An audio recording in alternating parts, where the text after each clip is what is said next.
granddaughter, Natalia, arrived from Russia. She was about 4.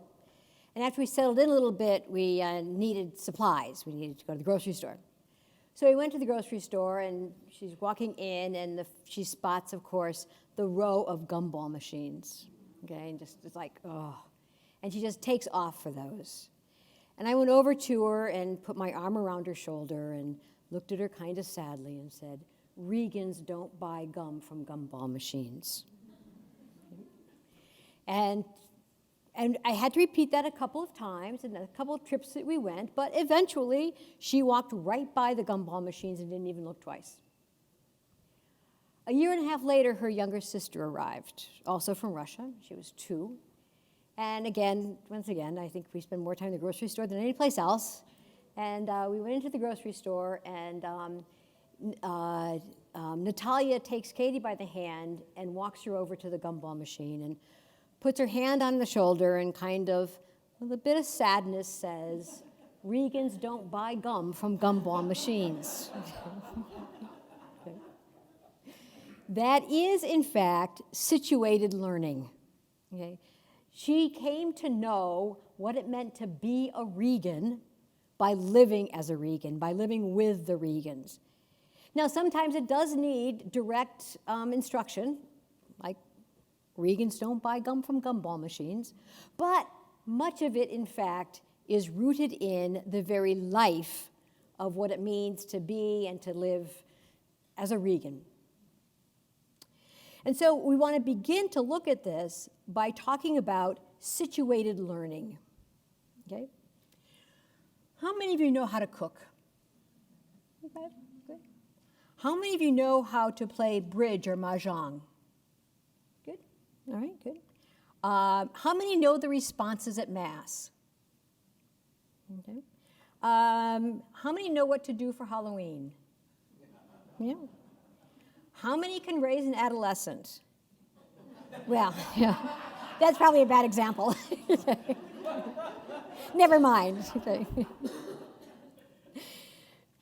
Basically, the way we learn all of those things is through situated learning.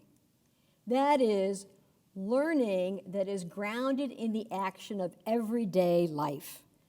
It's grounded in that situation rather than around kind of discrete packages of information that are organized by an instructor. That is, we learn what it means to be a Christian, not solely or even primarily by getting data or information or content, but really by what it means to live out that life. And so knowledge, ultimately in this context of situated learning, knowledge is acquired situationally, and it transfers to similar situations. So we learn how to respond to our children out of a Christian context. We learn how to do that, and then we're able to do it again, okay, and continue to do that. Learning is very much within situated learning. Learning is very much problem-driven rather than content-driven. So the question isn't, what are we going to achieve? What's the curriculum? But what are the questions up for living life? How do I manage through this day? How do I deal with this situation? How do I address these things? So that ultimately, learning is always multimodal. It involves a full person, and it involves developing skills in a variety of ways. So it's not just intellectual development, but it's in terms of other skills, interpersonal skills, cognitive, affective, etc.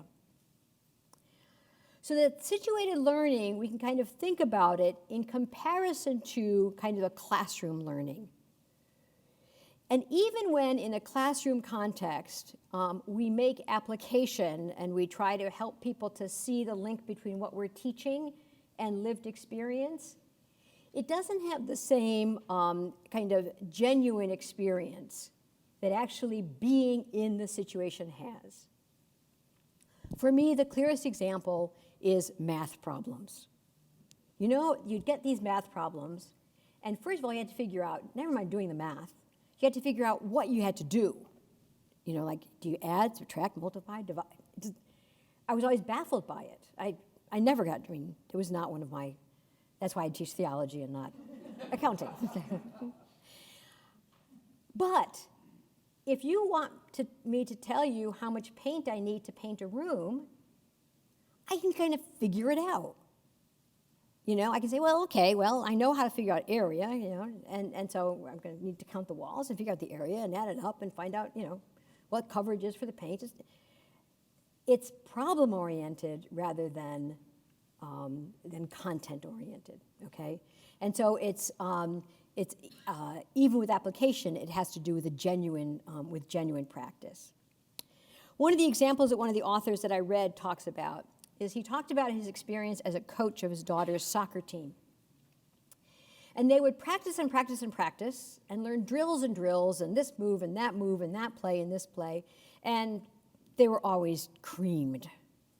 And they never won, okay? And so he'd go back and practice and practice and practice until finally his daughter said to him, when he said, you do great in practice, what happened?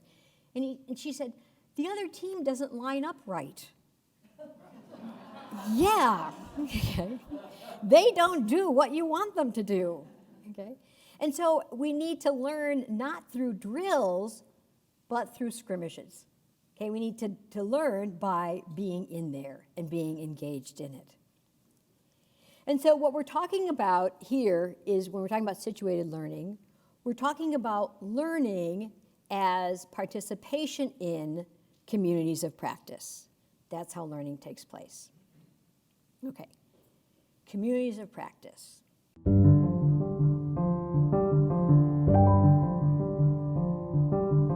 going to look at St. Odo the Good. Okay, just a regular parish, a lot like your parish, or maybe not, but lots of stuff going on at St. Odo the Good. So you think about all the time that adults gather at that parish, okay? The catechists gather, the RCIA team, Eucharistic ministers, pastoral staff, etc.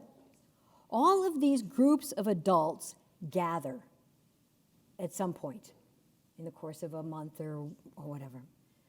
And all of them have tasks to do. And if you were to look at them from the outside, it would look like they're all doing basically the same thing.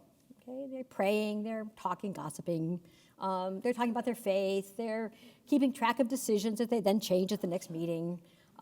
They accomplish set tasks, they talk about the parish, they remember when, they have coffee. Those are all the things that a group of people do as they're doing the task that they have before them.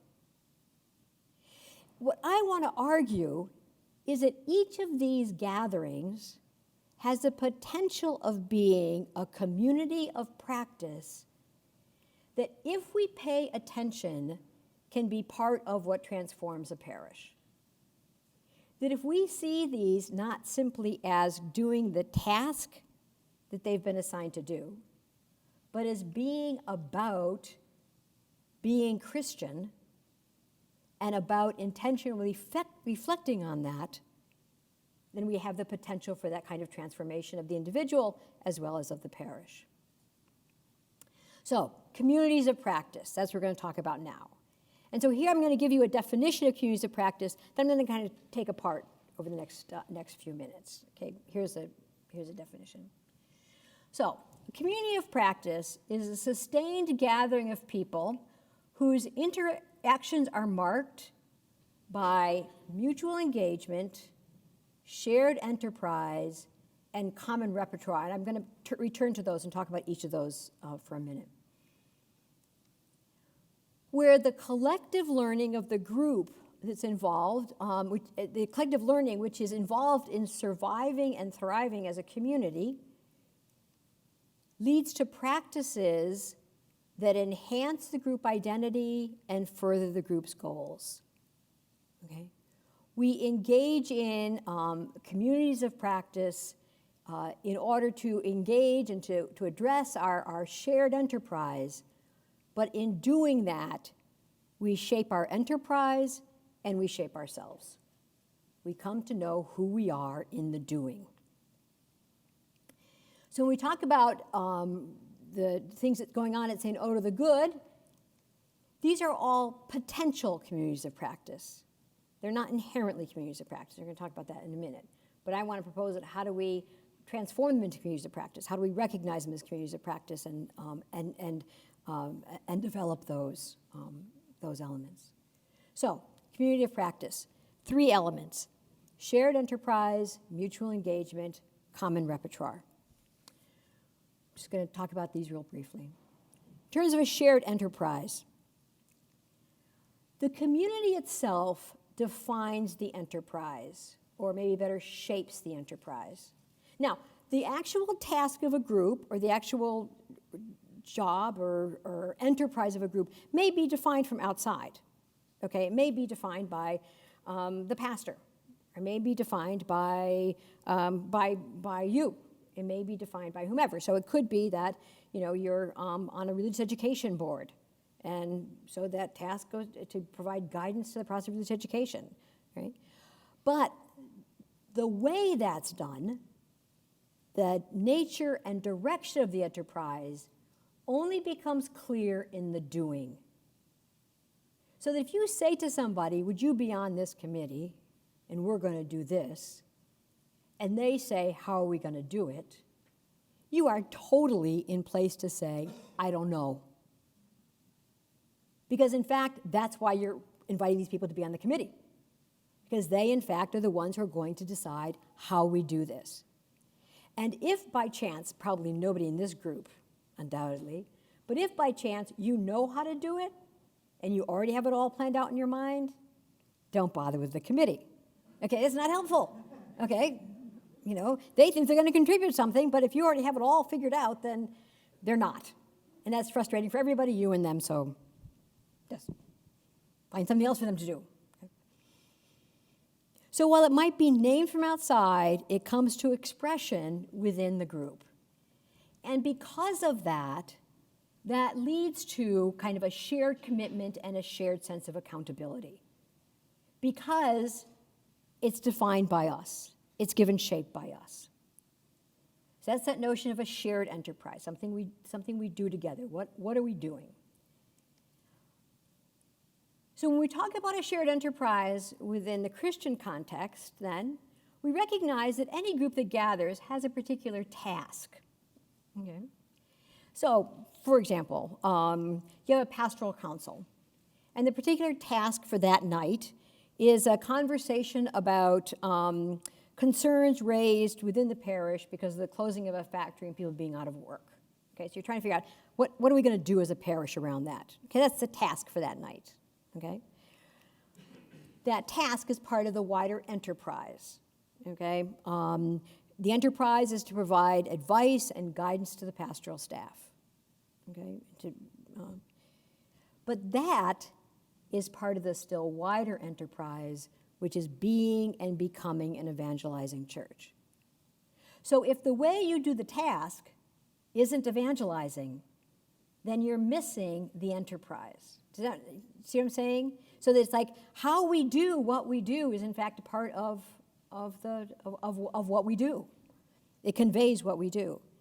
And so when we think about a parish, we can think about a parish as having a community of practice with enterprise that contributes to the evangelizing parish, but we have several within the parish.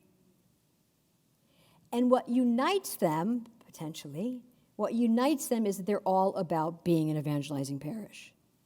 So that this really can work against or help to counteract the effect of a silo thinking. Where I do youth ministry and don't do anything else. I do adult formation and don't talk to anybody else. Or, I talk to them only to find out if the gym is free or there's coffee, And so this is saying, no, if each of the communities of practice aren't connecting with that broader parish enterprise of being and becoming an ever more effective evangelizing parish, then it's inherently less effective. Okay, and it's not fulfilling its enterprise. Okay, shared enterprise. Mutual engagement. When we talk about mutual engagement, what we're talking about here is a clear sense of mutuality, that there's a shared sense of commitment to the enterprise, and that mutuality is based on recognition of the gifts and talents of everyone who participates.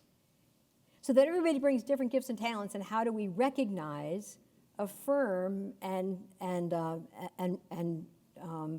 respect those?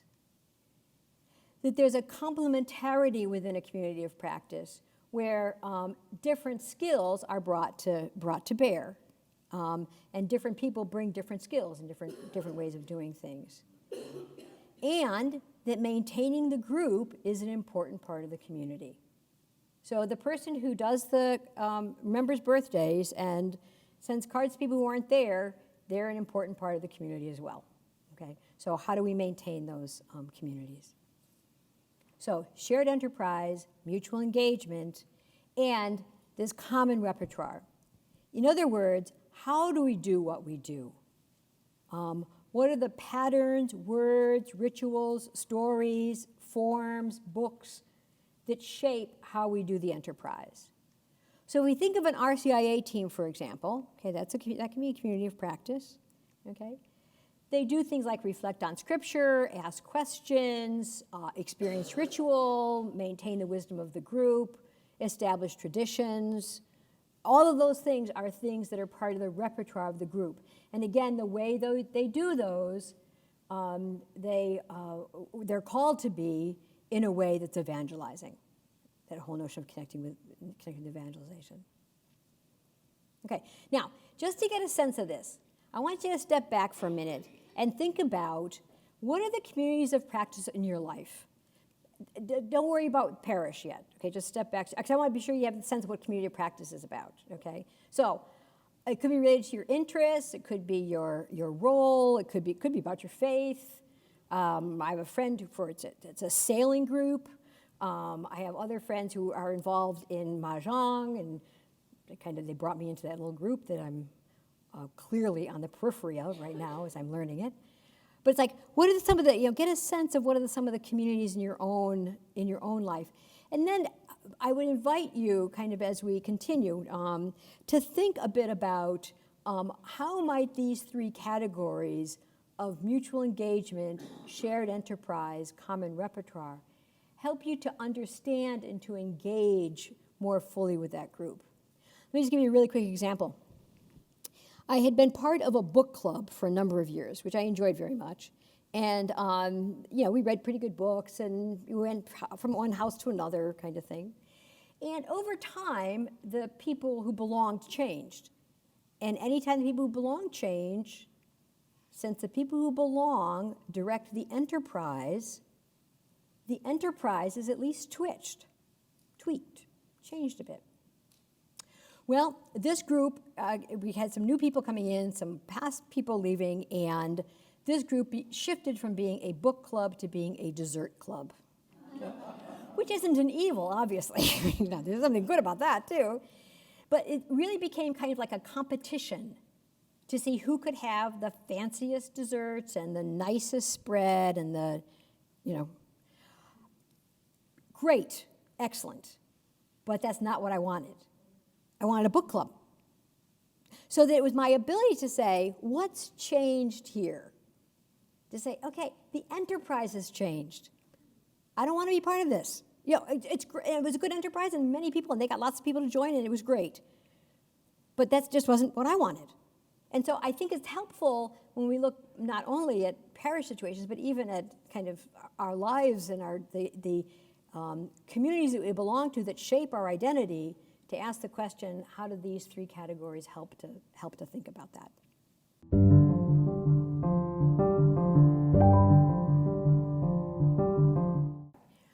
So now we want to continue with this conversation. I'm just going to give you a couple more examples and to kind of help get that focused. Okay, so remember a parish group, a committee, a board, whatever. When we ask the questions when, where, and who, we're asking about mutual engagement. When they ask the question why does a group gather, we're talking about enterprise. And we ask about the how, we're talking about the kind of the common or the fundamental repertoire of the group. Okay. So, for example, liturgy of the word for children. Okay. What's the enterprise? The enterprise is enhancing their own engagement with liturgy and that of the children of the parish. That's the enterprise. Okay, that's what they're doing. Now, they might, in fact, be cutting out things they need for a craft project, but that's the enterprise, okay? Who meets and how do they meet? Each team meets bi-weekly, and most come having read the Sunday readings in advance and able to talk about them. That's the mutual engagement aspect of that.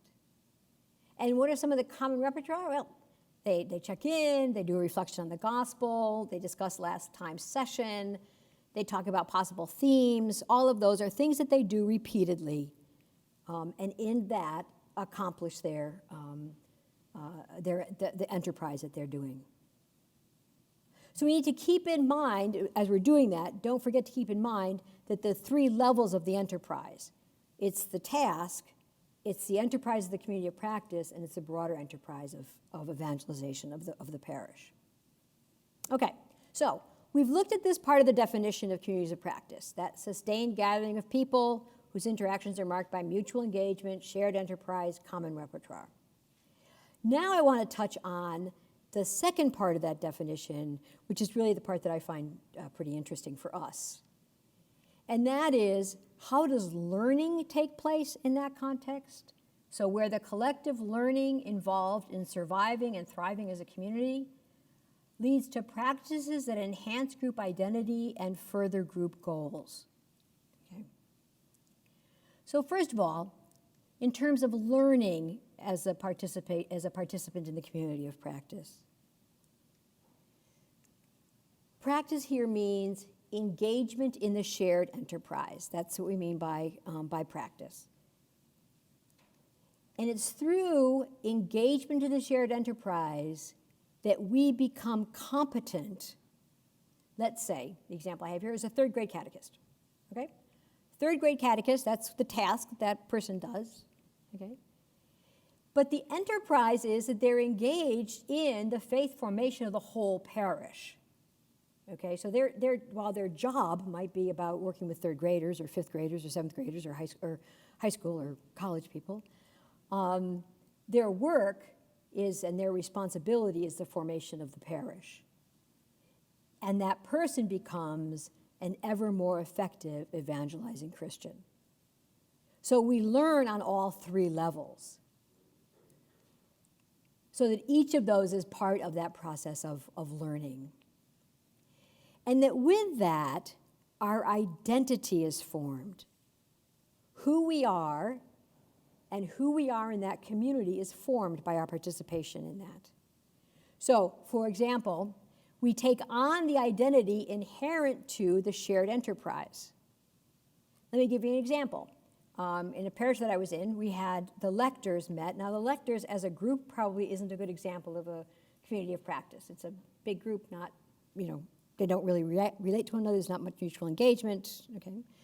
But this particular parish had weekly opportunities for the lectors to gather and do a breaking open of the word before each week, each Saturday morning or Saturday afternoon.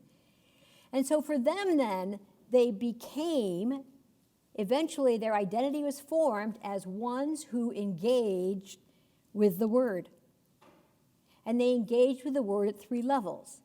As a lector, that was their task, as a parishioner, and ultimately as a person of faith. So that each of the ways in which we're formed within these communities of practice expands beyond the one task that we have. So that those then become the way in which we engage in doing the task, in engaging in the enterprise, and ultimately in being and becoming a more evangelizing context. Now, what I want to take, now, we still don't know how are these communities of practice going to be faith formative. Because again, probably not in your parishes, but I've been in parishes where, the only thing that the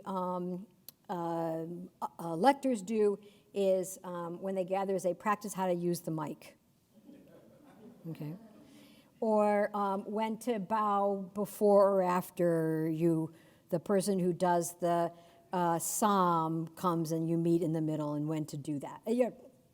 That's all important, but the catechists kind of really focus on how to keep this group of third graders entertained for the duration of the class, or whatever.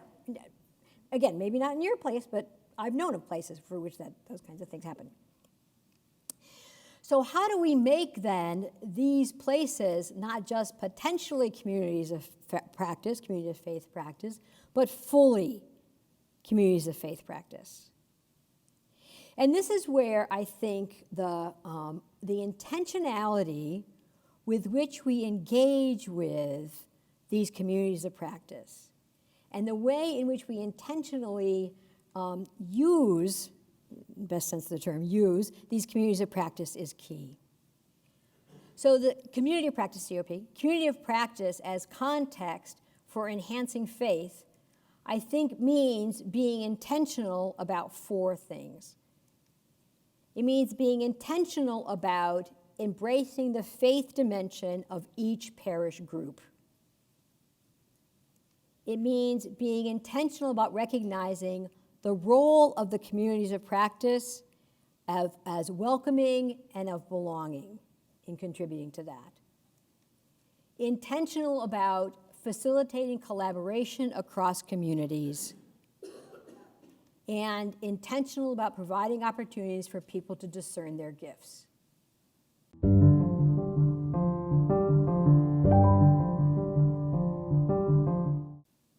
So what I want to do is just spend the next block of time kind of talking about what would that look like?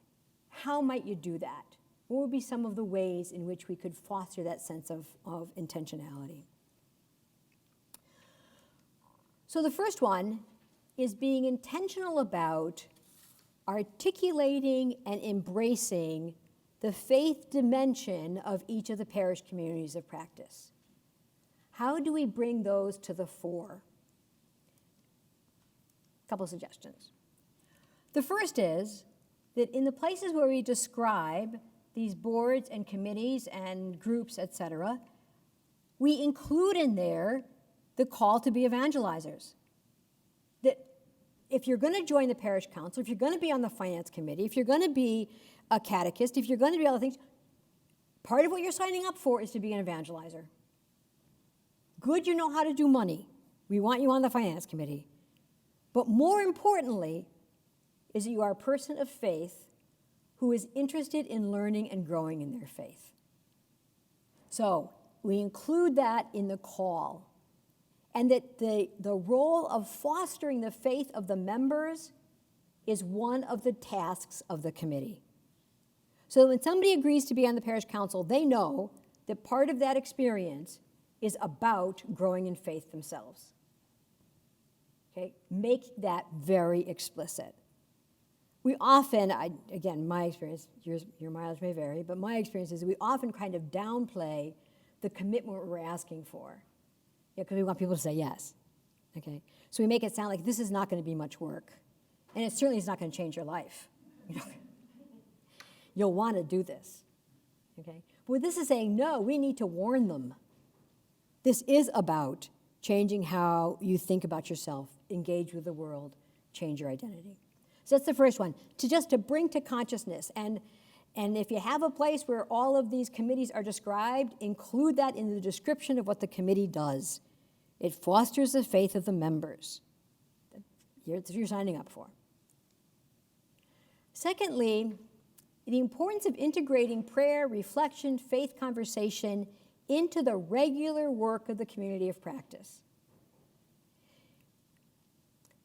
I often say that, when we think about a period of time in which we engage in faith formation with adults, with anyone, that we need a certain amount of that time to be about prayer and reflection, a certain amount of that time to be about input, a certain bit of that time to be socialized, et cetera. I think the same thing is true of our committees. That what happens in many committees or in many groups, in the gathering of catechists or whatever, is you cut to the chase. You say, okay, we have too much to do tonight to take time for prayer. So let's just, do a quick prayer and then jump in. This is saying that kind of goes against what we're trying to do as an evangelizing church.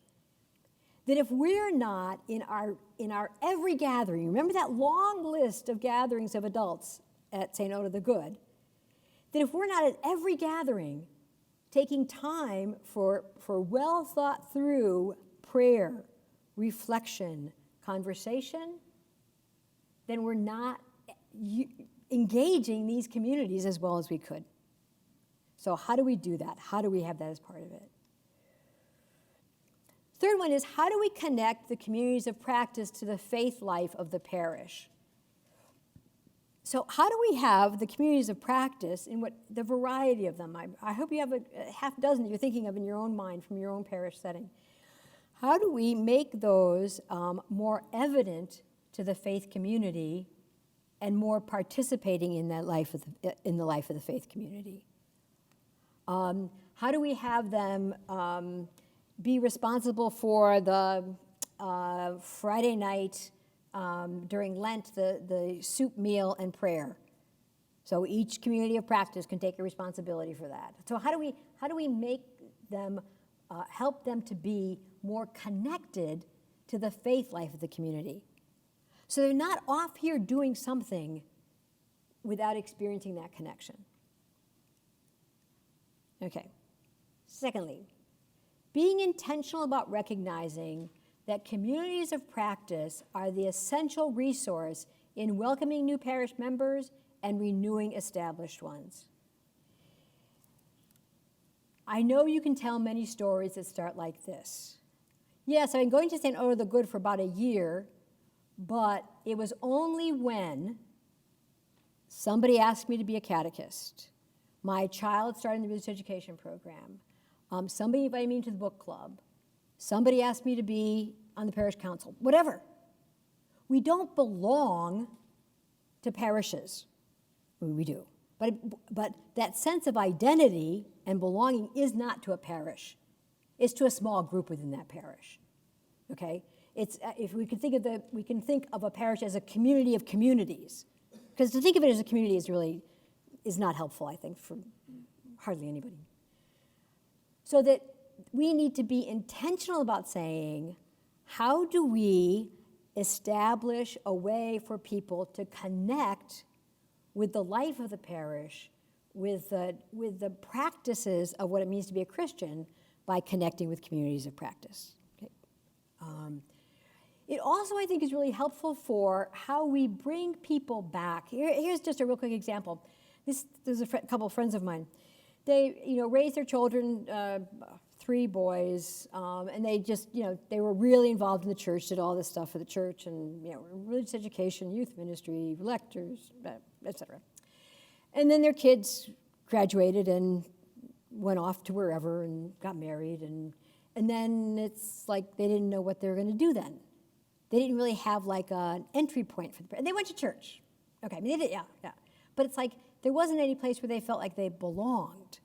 They kind of, they belonged to the parish. But then one time, this happened at the time of when Katrina hit in the New Orleans area, the husband's name is Bert, actually. Bert had kind of seen an ad something in the bulletin about going to a meeting about people who wanted to do something about Katrina, and Anne was not that excited about it, but they went, and ultimately that became their point of re-entry into the life of the parish. They took on a new identity. They went down to New Orleans. They were part of the trip down to New Orleans, and they spoke at liturgy. They became involved in social justice committee. They became active members again. So that's what I say. It's both new parish members, but renewing established members as well. Okay, so how do we do that? We recognize that welcoming new members is essential to the health and vitality of a community of practice. One of my first positions as religious educator was in Fayetteville, North Carolina. My first DRE there for a few years. And one of the hard things about it was a basically military there, which meant everybody left every 3 years. That was just a turnover. And actually, it was good. because you ended up having to find new people and having to kind of mix up the group. Of course, at the time I didn't recognize it. I just whined about it constantly. But, you know, in looking back, I recognize that that was why that was such a vital parish. It was because people came in with experience from other places, as well as kind of an energy for being there, and they knew they only had 3 years to make those commitments and to make those relationships, and so they were in it. You know, how do we do that? How do we engage people and recognize that that's necessary? We need to be deliberate about how new members are integrated into the group. Quite often what can easily happen is somebody signs up on time and talent and you call them and they come to a meeting and they're either clueless on what's going on and they kind of are on the periphery, or they get assigned everything. Those seem to be our two responses to new members in groups. Okay, so how do we nurture them? How do we support them? How do we establish some kind of system of mentorship between new and established members? So somebody in the group is responsible for being sure the person knows what they're talking about, knows what's going on. Again, this is whether it's a finance committee or the group of catechists, theory catechists. How do we do that? How do we make that connection? And that we cultivate a milieu or a context in which members move in and out of communities of practice. Parish that I've been in, not the one I'm in now, but parish I've been in, had so many lectors that you lectured about once every 4 months. You kind of forgot your lines by that time. You know, it's like there were so many that it was like, wow, which is at some level great, but on another level, it meant that we had people who'd been being lectors forever and ever and never found other ministries they wanted to do. How do we do that? How do we create a context in which, like the parish council, there's a term limit? You know, even to our catechists, and as a person who's been a DRE, I know how frightening that is to think that you're going to say to some of your best catechists, thanks, what else do you want to do? You know, but, yeah, I know, I can see the panic. But I think that for the vitality of the group, it's an important thing to think about.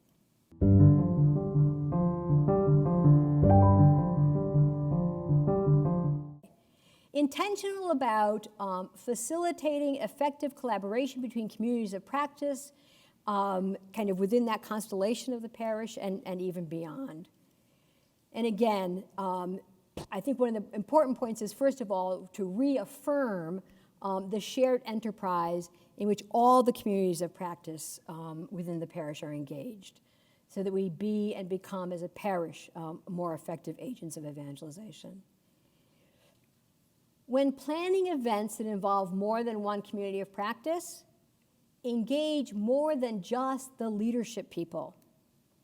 Because we often say, well, we want the youth ministry kids to be involved with the second graders for First Eucharist, and making the connection between confirmation and Eucharist. Lovely. But generally, that's just kind of a decision that the two people in charge of those two groups make. What if some of the catechists or youth ministers were involved in that conversation? How would that be different? How would that be different both in what you did and in their experience of belonging and their experience of being a participant? Kind of recognizing and capitalizing on the role of broker. By broker, I mean somebody who's part of two different communities. Okay? For example, back to that lecture story, Robert was a friend of mine, was one of the people who went to the reflection on the scriptures each week. But he was also a 5th grade catechist. Okay? And so he was able to bring some of the ways in which they engage scripture to his 5th grade catechists, to the 5th grade students, and to the other 5th grade catechists. So how do we help, how do we nurture those people? And then finally, plan events that involve multiple communities of practice and overlapping enterprises. So we get to know and appreciate what other people are doing. Then finally, we want to be intentional about incorporating a process of discernment in order to engage people's gifts more effectively. I do think that's something that, for the most part, many of our parishes are not very good at, and that is helping people to name where their gifts are and aren't. And so in terms of discerning gifts, how do we recognize that everybody has gifts that are given for the good of the community, and what does that mean? To help people to gain insight into the process of discernment and the way in which they engage in discernment in their lives, in order to be clear on what their gifts are. Provide means and opportunities for all the parish members to become familiar with and to explore a variety of ministry opportunities. Do people even know what some of the communities of practice are that they could be involved in? Now, that was a lot, and I want to finish up. I had a friend who's a pastor of a parish, and I remember being frustrated about something that was going on, and that it wasn't going the way I wanted it to go, and that's always frustrating. And I said, I don't know what to do next. And his comment to me was, if you can't move in the right direction, lean that way. Okay? So I'm not thinking that you're going to go home tonight and transform all the communities in your parish into active, vibrant communities of practice that nurture the faith of all the parish members. You could. Oh, you're going to do that? That's great. Okay. But what can we do? So let me just name a couple of things to think about in terms of how do you lean in that direction. Okay?